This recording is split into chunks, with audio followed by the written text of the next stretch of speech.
हाल ही में बीजेपी में शामिल हुए पूर्व क्रिकेटर गौतम गंभीर को बीजेपी ने पूर्वी दिल्ली लोकसभा सीट से अपना उम्मीदवार बनाया है। इस सीट पर गंभीर का मुकाबला कांग्रेस के अरविंदर सिंह लवली और आम आदमी पार्टी की आतिशी मारलेना से होगा।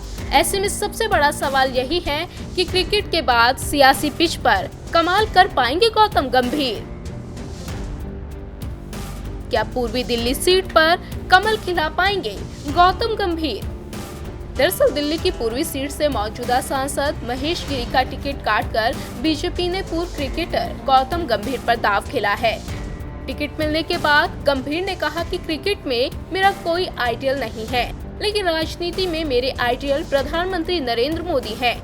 गौतम गंभीर ने कहा कि मैं वास्तव में देश के लिए कुछ करना चाहता हूं और पिछले 5 सालों में हमारे पीएम ने जो कुछ भी किया है, मैं उस विरासत को आगे ले जाना चाहता हूं। नामांकन करने से पहले गौतम गंभीर ने अपने घर में हवन किया। इस दौरान उनकी पत्नी, मां और पिता भी वहां मौजूद थे। इसके बाद उन्होंने पूर्वी दिल्ली में रोड शो भी किया। इस सीट पर 2014 के लोकसभा चुनाव में यहां के मौजूदा सांसद महेश गिरी को 47.8% वोट मिले थे, जबकि आप प्रत्याशी राजमोहन गांधी को 31.9% और कांग्रेस के संदीप दीक्षित को 16.99% वोट मिले थे। अगर सीट की जातीय समीकरण की बात की जाए तो यहाँ पंजाबी, ब्राह्मण, गुज्जर, पूर्वांचली, SC, ST और मुस्लिम मतदाताओं की अच्छी खासी तादाद है। इस सीट पर अनुसूचित जाति के 17%, मुस्लिम 15%, गुज्जर जाट 6% और अन्य पिछड़ी जातियों की हिस्सेदारी 22% है।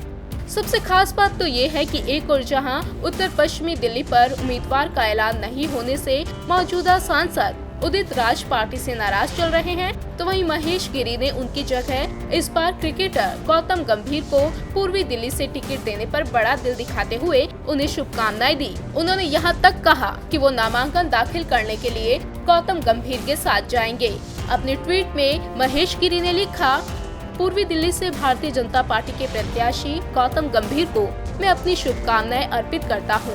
मुझे पूरी आशा है कि उनके नेतृत्व में हम पुनः पूर्वी दिल्ली से विजय प्राप्त करेंगे और नरेंद्र मोदी जी को प्रधानमंत्री बनाने में योगदान देंगे। उधर गौतम गंभीर ने भी महेश गिरी के इस ट्वीट पर उनका धन्यवाद किया। अपने जवाबी ट्वीट में गंभीर ने लिखा, आपका धन्यवाद सर, आपके नेतृत्व और समर्थन की जरूरत है। ऐसे में गौतम गंभीर इस सीट पर कमल खिलाने में कामयाब होते हैं या नहीं, ये देखना काफी दिलचस्प होगा। इंडिया न्यूज़ वायरल की रिपोर्ट।